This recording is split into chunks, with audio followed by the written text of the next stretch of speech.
This episode is brought to you by PayPal. You had plans for the last days of summer. And back-to-school shopping has its own plans. School supplies, dorm essentials, your list doesn't stop. Neither does the spending. But when you pay in full with PayPal, you can pay over time. No interest, no fees. Check out with PayPal and get back to summer.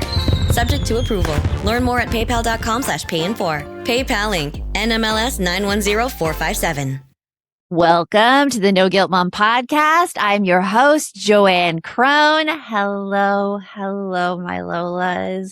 We're diving in today something work related, because do you ever feel like you're doing everything right? Like you're working hard, you're showing up for your team, you're showing up for your family, and yet somehow you're completely overwhelmed. I think that's most of us, right? It's most of us. Like no matter how much you push, there's no finish line in sight.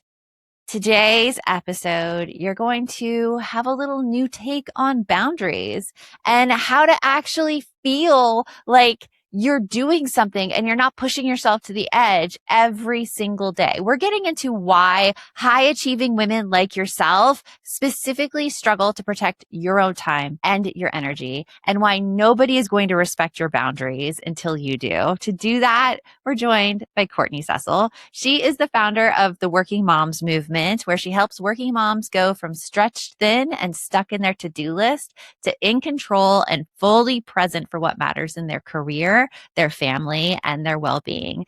Through her proven method, the Life Management System, she guides you from constantly juggling your to-do list and mental load to confidently owning your time and showing up for what matters. Before all this, she served as head of culture at a Fortune 50 company, and she studied industrial and systems engineering. And now she's a proud wife, mom, based in Charlotte, North Carolina. And Courtney has one of the most interesting takes on boundaries that I've heard in a long time. It's called squishy boundaries, which are these blended lines between work and home. So you're definitely going to want to hear about those. Now, let's get on with the show. Welcome, Courtney, to the podcast. So happy to have you here. Oh, I thank you for having me, Joanne. We're chatting about like our different like kind of time zones and how happy hour is getting ready to start over there. And I'm a little like jealous because I'm still like in the middle of my day. I'm sorry, not sorry, I guess. Like my head's already at the pool. It's got the margarita. But if I have to spend a Friday with anybody, I'd much rather be spending it here with you. So thank you. I love spending it with you too. It's so good to like, even though like all of us podcasters, we like work from home and we don't get as much of the in-person opportunities as we like to. This is kind of like socialization time for me. I truly believe there's nothing that beats being face-to-face with somebody. But honestly, I don't feel like an entrepreneur that is mostly independently working alone. Aside of my team, I feel like I have a very flourishing social life and have a lot of colleagues because of people like you, Joanne. So I don't feel like I'm lacking at all. And again, if I'm going to have to be working on a Friday, I'd prefer to be doing something like this with somebody that's really cool. It's true. Like we do have like a lot of colleagues, but they're like all across the nation and like not in our vicinity. You used to do a corporate job and then you moved into this. Like what was that transition like? It is alarming. So I heard somebody say once that they left their 40-hour week to work 100 hours. And I was like, that pretty much sums it up. Like, I loved corporate. I mean, I led culture at a Fortune 50 most recently. Before that, I was at a consulting firm where I also led culture and worked in the office of the CEO. I had some really, really cool jobs. I loved it. And yet it was a lot easier. Just not having the pressure and then being able to have a bigger army that's able to support you. I will say the biggest challenge for me, Joanne, I'm sure you can appreciate this. I miss my IT team. Like I miss my IT team so much because every time I have a problem, it will tank my entire workday. And that drives me bananas. But I think it's just part of having a maturing business. One of these days, I'm going to be able to afford an IT person and it's going to be great. But we're not there. It's always like finding the thing that you are weak in and hiring for it. Like I am an IT person like through and through. When I was a teacher in the public schools, like people would come to me for help. My dad was a computer science teacher, a high school computer science teacher. So I've had computers and technology in my life forever. Like we had the dial-up modem. We had like actually 4 computers in our house in the early 90s, which was kind of unheard of. So like my really relationship with technology, I would say IT strong, but like other things I miss, I just miss the practicality of having people. Like I tend to get a little bit too much in my head with all my ideas, and then I put way too much on my plate. And as I like try to put it into process, it just it burns me out and doesn't work. Yeah. Yep. I get it. Yeah. But now you've shifted to really supporting moms who are working, seeing like both those corporate roles out of the house, not in control of your own schedule. And so many moms are really overwhelmed with the basics of life. Like this is something I see in my audience all the time. There is too much to do at work and there is too much to do at home. Like from your perspective, why do working moms feel so overwhelmed all the time, even when they're doing everything right? Oh my gosh, this is such a loaded question. And something that I empathize greatly with because I have walked those shoes and I teach this stuff very similar to you, Joanne. We swim in very complementary spaces. Even when we know intellectually what things look like, it doesn't mean that it's not hard. I say this and I say it with empathy. One of the biggest reasons that moms feel like they just stay in a state of overwhelm is because there's no permission structures from a societal perspective where enough is enough. And it's so simple. It is so simple and so true. So there's no structure for enough. So we compare ourselves, first of all, to decades of women before us that did life very differently. So you're talking about, the land of 90s and the dial-up computer. Things move so fast right now. And because they're moving so fast, our working worlds are moving so fast. Also, many of us lived in a world where we had stay-at-home moms. And those stay-at-home moms were able to be superhuman, mine included. But guess what? Now 83% of families are dual income. That is a very different norm than what used to exist. And then when you layer in just the pressure that parents have for like the extracurriculars and all of that stuff, you layer in social media, all of that starts to compound this expectation that we put on ourselves that quite frankly is not really fair. So part of it's that. The other part, I believe, is that when you think about the profile of our listeners are tuning in to both your podcast and mine, Joanne, because they are inherently high achieving. A mom is carrying guilt because she carries so much pressure on herself. So I think when I think about that profile of person specifically, they are pushing through. And the ability to push is what has got them successful so far. So that is the skill that they have it's a muscle they built and it's a really strong muscle and that muscle tends to take over. So because we are dealing and engaging mostly with high achieving women, they continue to push. But at the same time, that becomes a liability at home. When you have at work, in particular, for those of us that do work, we have performance reviews. We have inherent finish lines. There is a dedicated project. Projects inherently have a start and end. That is what makes them a project. But at home, that stuff doesn't stop. Like it keeps going. So to say it a different way, that same skill that has probably gotten us where we are is the exact same thing that is holding us back at home. And nobody's given us permission, most particularly our kids and our partners, because they like having things done for them. Why would they not? I also love that. I love what you're saying about the high expectations. We all have very, very high expectations for ourselves, and we're used to this pushing in both areas. One of the things like I see that's kind of, it's not really an emerging problem, but it's definitely a problem that I feel like is getting more prevalent, is where there's no real boundaries between the work at home, so much so that the work starts to infiltrate the home life. Because, for example, I can think of many, many women who I coach who have demanding jobs. They're in charge of teams. And usually what I see with many women is we want to take care of people. We want to take care of our team. And when I worked with a team, I did this too. You see someone in your team suffering and you want to lighten their load. And so you keep taking on more and more work. Can we talk about that a little bit about like, what does it look like to have boundaries in the workplace so that the work isn't burning you out, so that you have the energy to really sustain yourself at home? I actually have a contrarian point of view to what you just said. Okay. Oh, I love this. Let's get into it. Really interesting. Mhm. I actually am a huge fan of having blended boundaries between work and home. Okay. And here's why. Because I believe it is the quickest way for us to maximize the joy that we also get out of life. So what I mean by that, when you have very confined boundaries, like I am only going to work from 9 to 5, and then I'm not going to give my boss access to me, my team access to me. I am not going to pick up an email. That's fine. And some people really need that. So you coming from education, Joanne, probably have a very different experience than I have coming from consulting. And There was no boundaries in education, by Really? the way. No, as a teacher, you brought all your work home. Yeah. Well, I mean, I guess that makes sense. Yeah. My kids' teachers are, they have the out of offices and that sort of thing up. They are not Yeah. engaging outside their hours. But what I love about having blended hours, for example, I started out in manufacturing. Manufacturing, if I was a minute late, everybody knew. The steel doors would slam, and everybody that's working on the line knew that I was like this little smut coming out of college, walking in late. It felt so suffocating. But it Yeah. also made it so hard to be able to actually ever get life done. I almost had to take off work in order to be able to go to the doctor, or, I couldn't imagine being a parent in that rigid of an environment.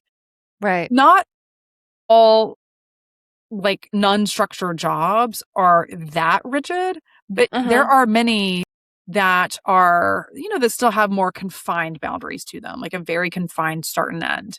I'm a big proponent of letting the whole thing blend together. And here's why. So I just left banking, and I had to be in the office, but what worked really well for me is, as a non-early person, I would get my boys in the bus. I would then go work out. I would then get myself ready. I would commute in. I probably didn't get in the office until 9:45, 10. That was okay. I would end my day when everybody else was ending theirs physically in the office. But then guess what? I had to go back to work later. But because of that, it allowed me to put my priorities first. A lot of what I teach is founded in being really clear on what you value. Because when you're clear on what you value, you then know what to prioritize. And when you know what to prioritize, you know how to align your resources being your time, your money, and your energy. So I knew that since wellness is very important to me, I had to make time to work out. But from a conditioning perspective, I'm not a morning person. So I knew that like getting up before the kids get up, like that was just never going to be a narrative that works for me. I would go into work later, but I also had to make up that time later too. So I think that because I gave work access to me in other way, shape, and form, I was really good about honoring my values first. And to me, that's the boundary. That's what matters most, because boundaries are like a fence. You open and close that fence based on who you went in there. You might not want like a wolf to come in and take a little tiny dog, but you might want your kids' friends when they come over for a pool party. That's why a fence exists. It's to protect what you value. And that's the same thing with boundaries. Like boundaries exist to protect what you value. So as long as what you value is happening, it gives you the courage to protect boundaries. It gives you and I just think the squishy lines actually allow us to bend a little bit. That bend is what makes them more flexible and more sustainable. If I got a notification every time my kids spent money, mine would just be daily fried chicken order confirmed from a different place every single time. Funny aside, that's exactly why I like Cash App's managed accounts for kids ages 6 to 12. No hidden fees, no minimum balance. And here's the part that gets me. Their savings habits and money history carry forward from a parent managed account at 6 to a teen account at 13 to a full account at 18. No switching apps, no starting over. If you're ready to start teaching money habits without adding more stress to your plate, download Cash App and set up a managed account for your child today. For a limited time, new Cash App customers who are parents can use our exclusive referral code FAMILY10 to earn $10. Download Cash App, enter the referral code in your profile, send $5 to a friend within 14 days, and you'll receive $10. Terms apply. Cash App is a financial services platform, not a bank. Banking services provided by Cash App's bank partners. Prepaid debit cards issued by Sutton Bank, member FDIC. Cash App Visa debit flex cards issued by Sutton Bank, member FDIC, and the Bancorp Bank NA pursuant to a license from Visa USA Inc. See terms and conditions for the Sutton prepaid card, Sutton debit flex card, and Bancorp debit flex card. Savings and offers provided by Cash App, a Blanc brand. Parents and legal guardians can open a managed account for kids 6 to 12. Visit cash-app/legal/podcast for full disclosures. A new school year means new opportunities for positive change, big or small. My son is starting 8th grade, and I could not be more excited for him. He's finally the older kid at junior high, not a Sevy anymore. And he's trying something totally new this year, art class. I have no idea what he's going to think about it. And honestly, that's my favorite part of a new year, watching him figure out who he is. If you're looking for a new path to help your child succeed, there's still time to enroll in K-12 powered online schools. K-12 offers tuition-free accredited online public education for kids in kindergarten through 12th grade, built around your child's own pace with dedicated teachers giving real-time support. It's not too late to enroll for this fall. See how K-12 powered schools can help your child thrive this year and beyond. Enroll online today at k12.com/ngm. That's the letter K, the number 12.com/ngm. k12.com/ngm. Growing up, nobody in my house ever talked about money. I'd go to the bank with my dad, but when it came to my own spending, I never had a number, no budget, like no boundaries of any kind, just guessing. And honestly, money has scared me ever since, and it still makes me a little bit anxious sometimes.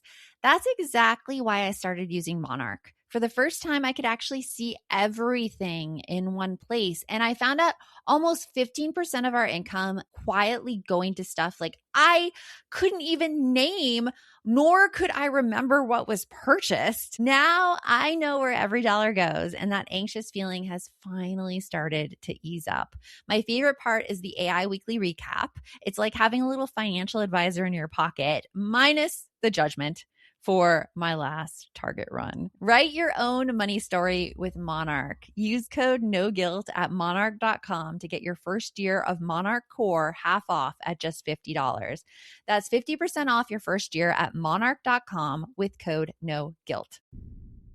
I love the squishy lines. Like, I think we're very much aligned on that. Like for instance, like my work time follows the squishy lines. I like to prioritize my health and my wellness. I like to prioritize my eating. Like, I need food. I love food. It's wonderful. And having that flexibility actually allows me and other people to really work according to your energy schedule as well, which is also a great benefit. The thing I see, and I think this really connects with the values conversation, is when people could be almost afraid that if you don't give your all at work, it's going to kick back at you and you're going to suffer in some way.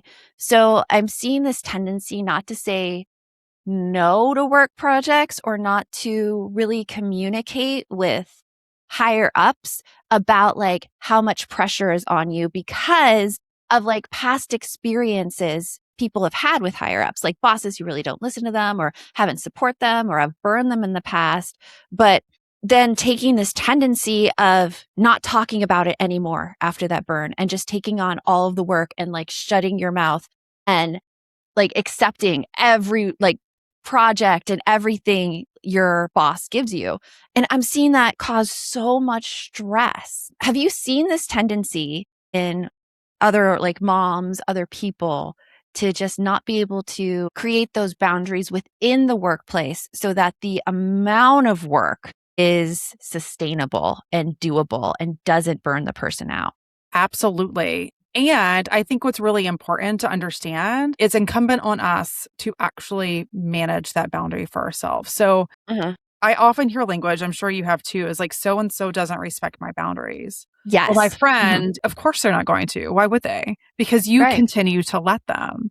So I think part of what happens when you say that is you are giving your agency away. And herein lies the problem. A boundary is yours to own. And it's also, because of that, it's yours to protect. So yes, it happens. It happens very frequently. And I think the first step, well, there are two things that are critical to keep in place in order to actually protect them. One is you have to be able to name that boundary out loud. If you can't Right. articulate what it is, it's kind of, I mean, it goes back to the fence analogy. My dad is a civil engineer. He does landscaping for his career.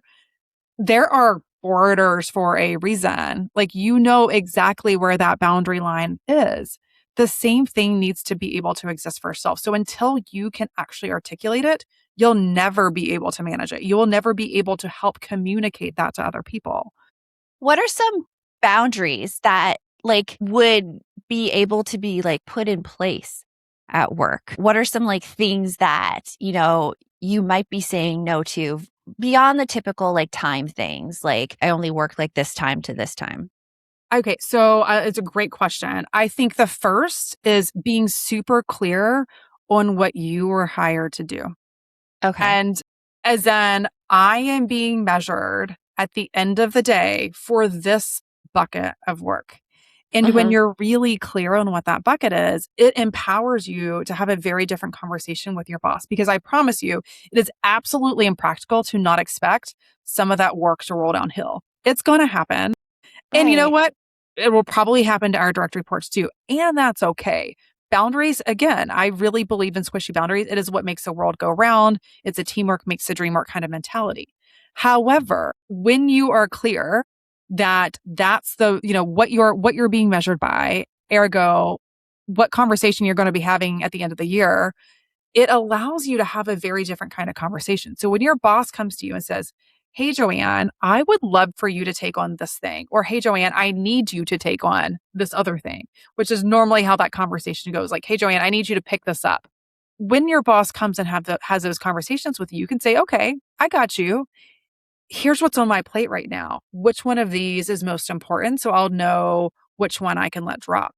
Mhm. Oftentimes we just absorb the work as if it's, Right. it's ours to absorb, and it's not ours to absorb.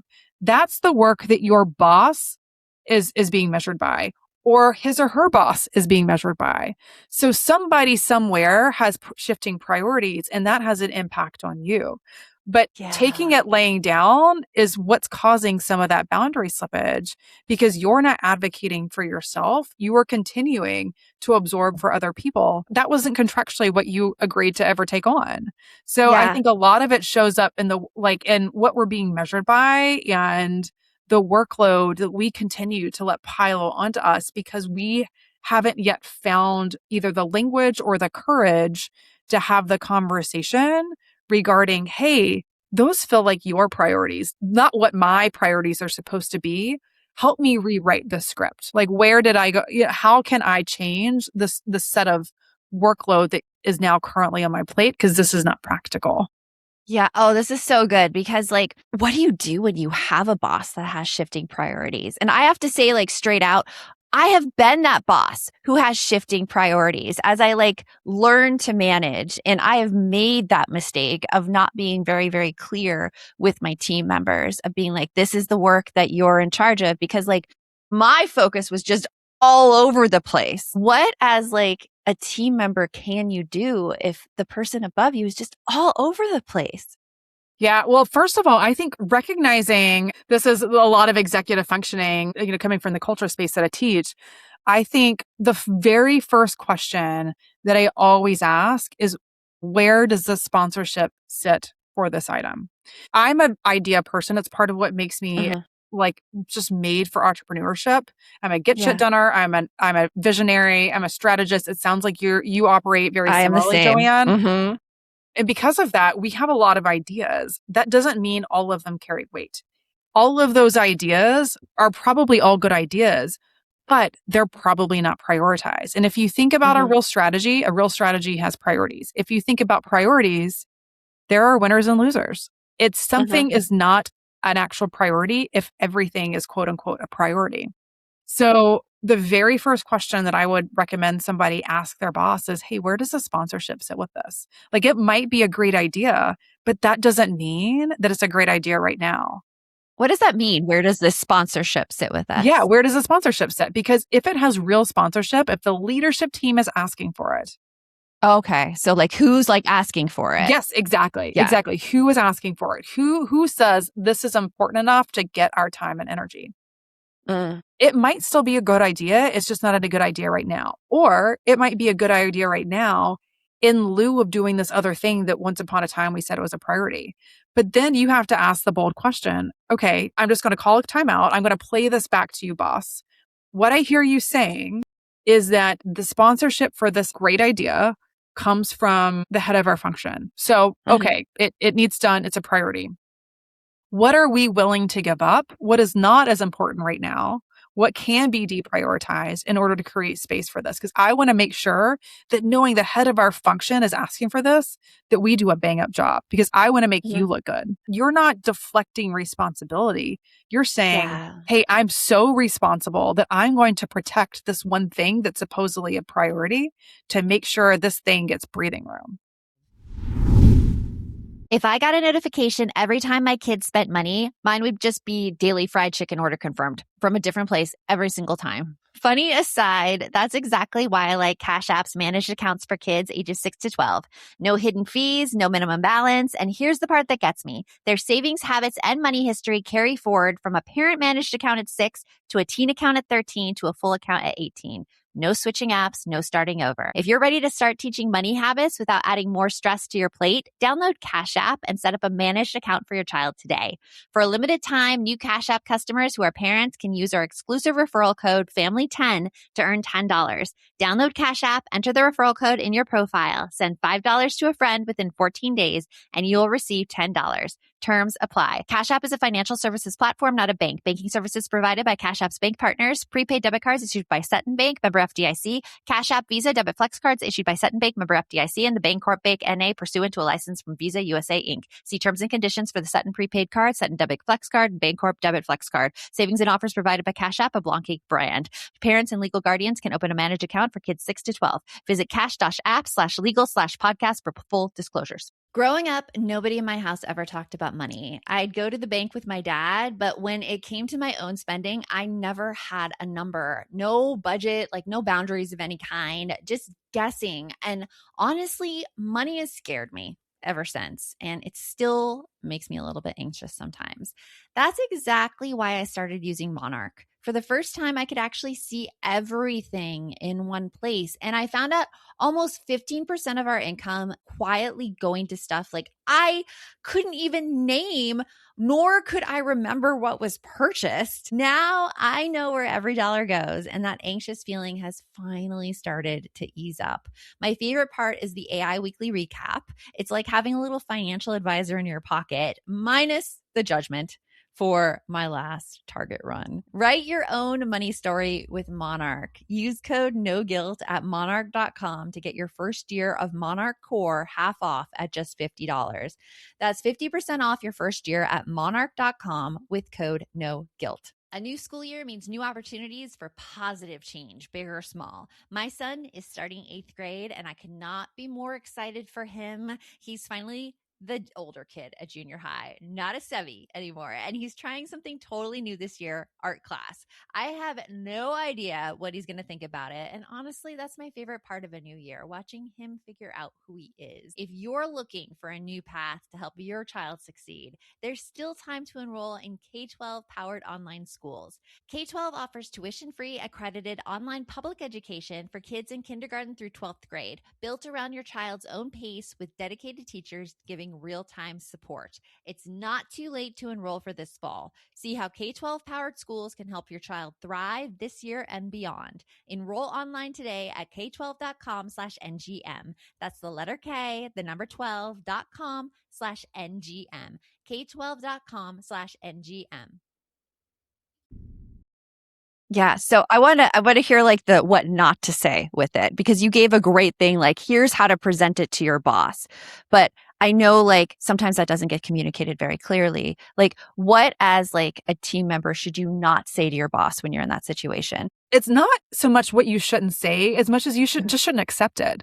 Don't continue to take and take and take without questioning. My clients, as you acknowledged earlier, Joanne, predominantly coach in my B2C practice, working moms who are just stuck in their to-do list and trying to figure out how they can create breathing room for themselves and their family and work to all coexist.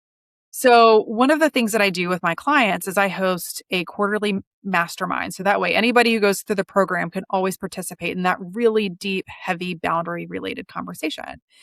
And every single time it comes out, this conversation ends up coming up. So we spend a lot of time talking about it. And more often than not, most people just accept the thing from their boss without actually calling the time out. Just the other day, a client came to me. She was like, you know what, Courtney, a partner at my firm said, blah, blah, blah. Like, I need you to take this on. It's going to be great. Like, you're the right person for the job. And she said, old me would have been like, wow, I'm the right person for the job. Like, my boss believes in me. Like, this is fantastic. And then this person would have suffered. Like, my client would have suffered from a capacity perspective, and therefore her family would suffer, her health would suffer. There's a downstream impact of that. Instead of having that conversation with a partner, she said, okay, that sounds like a great opportunity. And I'm so flattered that you thought of me, but I'm going to call a timeout for a second and let's talk about how this actually gets executed. This sounds like fun. I understand from you that this other thing is a priority or that this other thing needs done. But I think this would be a really good growth opportunity for my other teammate. Like, can that happen? And she came back. She's like, you never believe it. It worked. I was like, oh, I believe it. I teach this stuff. I believe it. But oftentimes we don't actually have the conversation. We just make assumptions or we just take it. So like that was a long-winded way of saying, Joanne, there's not many things that somebody could do to go wrong in the conversation other than just not having it. Yeah. And I think there's an important caveat there because as a boss, I've had situations come to me where it's like, oh my gosh, there's so much work and I'm so overloaded. And then it's almost like put on me to then figure out how to manage this employee's workload. So it's presented almost as an additional job for the boss instead of hey, I want to know your priorities to make you look good, to make sure we succeed. So there's a real difference there in how the situation's perceived because, the bosses of the world, they are not perfect people. They do not have all their shit together. I was one. And when an additional problem is presented to solve, that's actually more of a stress load and more of a stressor. And I feel like a less agreeable situation would result from that versus presenting a problem and also presenting the solution, being like, here, if I just know this, then I can take it this way instead of just dropping it on a boss's plate to figure out. Exactly. I worked for 4 different CEOs at my old firm, and which sounds like a lot. I was there for a long time, a couple decades. But one of them on my performance review this was a 10,000 person company. It wasn't huge, but it wasn't small by any stretch. And one of them used to always tell me on my performance reviews, like, Courtney, you need to turn down the volume. And I would get so resentful over that because I'd be like, homeboy would like, yeah, okay, easy for you to say because shit rolls downstream and I'm picking it up for you. Yeah. But in the same gentleman never took his computer on vacations. Like, he was great with boundaries. But what I learned through that experience, and this is not something I was capable of seeing in the moment. I was just too close to it. And I had so much accountability and so much tied up in my brand that I wasn't willing to put the boundaries in place. And that was my problem. But what I learned from that is that it can happen. It can be done well. And certainly I'm not going to tell the CEO like, hey, I'm feeling a little busy right now. Can you fix it for me? Yeah. But that's an accountability problem on me. And I think that that's an important message. I'm really glad you called attention to that, Joanne. Again, where we started, nobody is going to solve your boundary problems for you. They are going to take as much of you as you're willing to give them. And I always say that my biggest mistake at my last company was that I gave myself away for free a lot. They paid me not nearly as much. I was working 80-hour weeks and passed over. I had great roles. I was given great exposure, but I was making $60,000 less than a direct report who had a significantly less experience than I did. What? I didn't speak up. I just assumed that people would come back and take care of me. Like, I'm just going to work. I'm going to hustle through it. That's not going to happen. Like, people will take as much of you as you're willing to give them. So that was it was a hard lesson. And this is part of why I'm so passionate about the work, so much so that, I left a very cushy salary to come do this. Right. But it's because, like, I made the mistakes. Let me help you not make those mistakes. Yeah. Let me help you make sure that you protect what it is that you most care about, that what you most value. So you're not giving yourself away for free. And that's something Absolutely. that it's really hard to see when you're in the middle of it, though. Yeah. So we've talked a little bit about the bosses. I want to shift just a little bit before the end of this interview to the direct reports. When you're managing a lot of people and you're seeing them struggle. And so the tendency, and I mean, I did this too, I said, is to pick up their work. Like, you focused a lot on like speaking up for yourself, especially with your boss.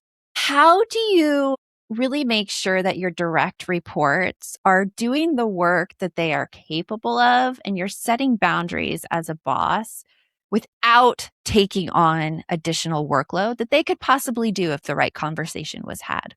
Yeah, I think it's a great question, and ironic because I'm about to kick off with a new client as soon as we wrap up this interview, Joanne. This is essentially the crux of what she's struggling with. Her boss is a direct report to the CEO, so she's incredibly senior. And it's a big bank. And she's like, she continues to say her biggest struggle is that her team does not have the appropriate level of accountability. But here's the problem about that. Accountability is something that only we can choose for ourselves. You can ask me till you're blue in the face to do something, but if I don't want to do it, I'm not going to do it. So accountability is a very, very intrinsic behavior. So I think what's most important to start with is to recognize that your DRs, they are the only ones that can accept accountability. But oftentimes, because it's easier to overperform for them. It is easier to step in and do it. So the first thing that I would offer is, take stock in when you're doing that and why you're doing that. Is it a performance issue? Are they not stepping up? Is there a communication issue? I don't know. Like, what's the root cause of that? So I'm an industrial and systems engineer by trade. Very important to the work I do because it's all about how I help people optimize their outcomes, both personally and professionally. And why that's so important is it's like I'm essentially a trained problem solver. That's what I'd offer here. Like, what is the root cause of this problem? How can you keep double clicking to understand why that happens? And it's probably a little bit different with every one of your DRs, but at the same time, you're probably the root cause because you continue to step in. Like, you're the one that continues to enforce that and like create breathing room for that. My last boss, I guess a couple ago, she was fantastic. I loved her, but she was constantly overwhelmed and constantly overworked. And it's because she kept stepping in. Part of it was some competency on the team, but a lot of it came back to trust. It came back to her level of control. It came back to her unreasonable standards or recognizing when you needed a high bar versus when you could just settle.